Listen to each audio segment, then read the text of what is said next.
Hey Alex, where have you been? You want to know where I've been? I've been in the body shops. We've had quite a few accidents in the last several weeks, almost month and a half, and I've been at the body shop dealing with a lot of different issues. Yeah, the body shop guy is my best friend, and yes, I did buy him his new lake home. Just kidding. But last year was actually pretty slow because of COVID, so we didn't have a lot of body damage on cars. We had some lost keys and a few other things. And here's something that we actually look at. We have a budget for accidents on an annual basis. A lot of times some people can say $1,000 a month. Some people can say $5,000 a month, which is about $60,000 a year. Usually we have about $5,000 a month for accident claims of any capacity, but of course we want to keep that number down. Generally speaking, I would like to say we have an accident every other month or at least a few times a year. Well, this past month I think we've had 4, and I'm going to discuss 2 of them today. The first one that happened, I got a phone call from a lady. I think she had a 2008, 2009 Nissan Pathfinder. Nice vehicle, and she showed me the dent on the side. I'm like, this is a pretty substantial dent. I don't know if we actually did this, because if something like this would happen, the valets would recognize it. The reason I say that, because a lot of times you'll see like surface scratches that are just like this, and they're really light, and sometimes I give my valets benefit of the doubt if they didn't tell me or another manager that they damaged a car, because it could have been so lightly brushed against each other you didn't realize it. But if something's dented, chances are you felt that. So I'm like, well, the valet would have said something, so I don't know about that. So she ended up going to the restaurant and telling the manager, which is perfectly fine. The manager is great. They pull up the videotape, and when they did, this is what we saw.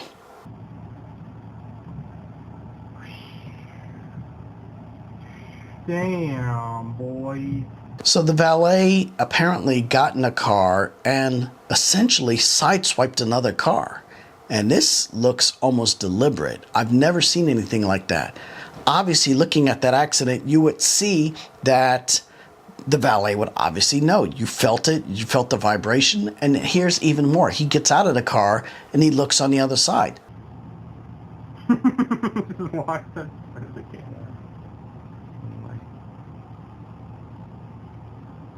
So he recognizes that he actually did that. So now I'm frustrated. So I text messaged the valet and asked him anything about an accident about with a white Pathfinder. Of course he says no, so I send him the video with him getting out of the car, taking a look at it. He said, oh yeah, I did that. Of course, you can't deny it, but I'm now frustrated because I now have to go back to the customer and explain that yes, unfortunately we did do that. Now hopefully she doesn't take this as us being dishonest and she's now going to be difficult with us. So I had to be as nice as possible and let her know that, hey, 100% the valet was wrong. We will take care of it. 2 questions I always ask people. Where do you live and where do you work? The reason why, we try to find a body shop. Hopefully our main body shop is close to either their job or where they live. If not, then we have to get the car towed over there or something like that. Well, she happened to live in Kennesaw, and the body shop happened to be in Marietta, so it wasn't very far. So I said, I have the perfect body shop for you. And what's good about this, and these are little secrets, you take pictures of the VIN number. The VIN number will tell you essentially the color and the year of the car. So if you have to order parts or anything like that through the dealership, the parts will be exactly correct and accurate. So I get a VIN number, and we get the parts ordered. I hold her off until the following Monday and said, hey, all the parts will be available. So when you come in, we can get this fixed probably within 2 or 3 days and get you back into it. We actually will get you into a rental car, and that also minimizes our rental car time. Here's something that you guys don't know. Rental cars are through the roof right now. Apparently last year, because of COVID, they had to sell off half their inventory, if not more. So this year, as people are starting to rent cars again, the prices are through the roof. Anything before we rent for $30, $40 is $100 minimum. So we're like, oh, even our body shop rates are higher than they were before.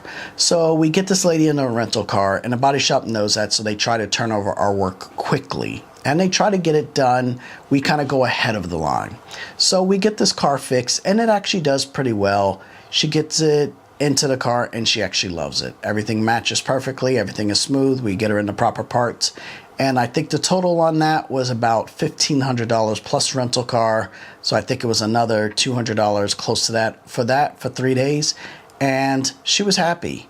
But I was embarrassed. I was actually really embarrassed. And I felt the valet was trying to deceive us. And this was a old valet that came back that we had to terminate again, because I just don't like that. It's a bad reputation. I think I asked him what happened. He said, well, the steering wheel got tight and whatever. And it's almost at the point when something like that happens deliberately, I want this guy to go in to get drug tested, because that's something that looks extremely deliberate. And the other car he hit, here's the other thing. The other car he hit, he didn't say anything with the Nissan Maxima. The other car looks like a Mercedes. He didn't say anything about that car or to that owner. So to tell you the truth, that owner never came back and claimed any damage. We've never gotten a phone call, and that was about 3 weeks, almost a month ago. Obviously, if they do come back and it matches up to the video, then we will repair it. But they haven't said anything. So I guess we're lucky on that front. But again, I don't like being dishonest like that. We're not that type of company. So if we damage something, we're going to fix it. So that was the first car. The second car was a Dodge Ram 1500. It's not even a Dodge anymore. I think they call them Ram. So it's a Ram 1500. And this one was driven into a metal gate, a solid metal gate. And I get the call that, hey, I scratched a car. So I get over to the car and I'm like, this is not a scratch. You've literally dented this car. You've dented the bed, the C-pillar, which is the back portion of the backseat door. You damaged the back door, and you've damaged the step rail. So you've damaged 4 components on this vehicle. This is serious. So the guy goes in and gets an estimate through Dodge, and it is almost $9,000. I freak out. I call our body shop, and I have to now convince this guy to take it to our body shop. I explained to this gentleman that the body shop that we use actually works on nothing but Porsche race cars, Jaguars, all the top-notch cars. And we've been using this body shop for about 12 years. The prices aren't super, super cheap, but they do the job right. So if a car gets damaged, that's a Mercedes or something high level, this car has to get put back to 100% perfection for 2 reasons. One, obviously the customer's pissed off and we need to make them happy. I don't want to see any defects whatsoever. Number 2, some of these cars are leased and they don't want to take a ding when they return these vehicles. So we have to make it where the paint level, whether you believe it or not, the paint level is exactly the same on all the other panels. So this body shop is so good that if you test all the panels, it'll come back and it'll read as if it's the same. There's no variance between the paint levels. So that's why we use this body shop. Anyway, getting back to it, I finally convinced, and here's the crazy thing about this guy. When this accident happened, the guy was remarkably calm. In fact, too calm, to the point where I was actually getting a little scared. I'm like, why is this guy not saying anything? He was just a very chilled, laid-back guy, but his wife was very difficult. She was actually pretty angry about the whole situation, understandably. But we try to explain that we will make this right. We will make it 100%.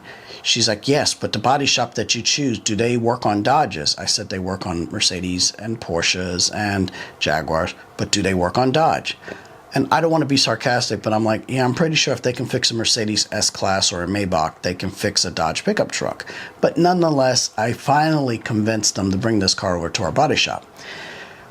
Usually I can take pictures and send this paperwork or send the photos over to our body shop, and I have a sex. I'll text it over to him and he'll sit there and say, okay, Alex, we need to replace this, this, and this. So I send it and I try to get all the angles as much as possible. When the car finally gets there, he's like, Alex, this is a lot worse than I thought it was going to be. You've damaged a good portion of this car or pickup truck, and we need to now replace the skin of the pickup truck bed, the C-pillar, the door, and the step. And I'm like, oh my God. I'm like, please try to shave whatever you can off, whatever way. I can come in. I can try to help also, whether it's doing minor work or anything like that. It's fun for me, so I'll try to come in sometimes. So we look at all these different things. And the first thing where he ends up saving me is we found a used door off of the same year, make, model, and color of this pickup truck.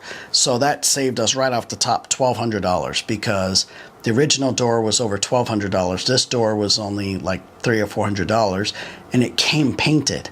Now, once you buy an original door from the dealership, then you still have to paint it inside and out, transfer all the guts over and all that stuff. This whole door came $300 or $400 with the window glass and all that. So that saves a tremendous amount of time. So he's like, hey, I need you to drive up north about 30, 45 minutes to pick up this door.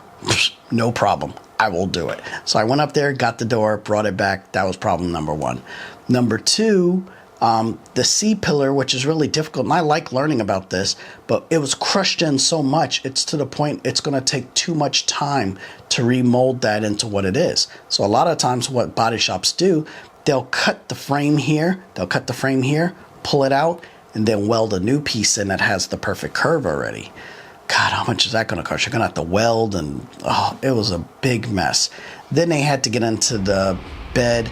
And once they cut the new skin on a bed, then they have to weld it in, then they have to blend it and all this different thing.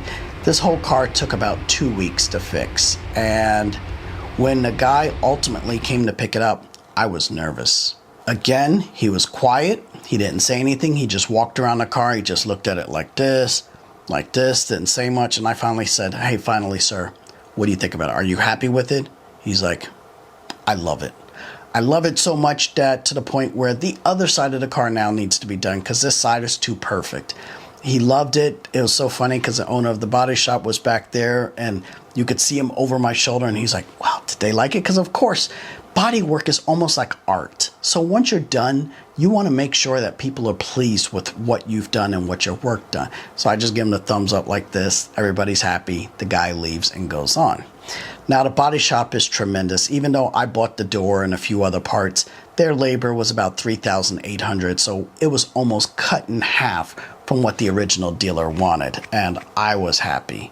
We really could have been up Schitt's Creek big time, but you have to know in this industry, if you get into an accident, things are getting so expensive now that even the simplest car is going to cost several $1,000s. The paint, the pearls, everything is factored into that. So I'm very happy he was able to help us there.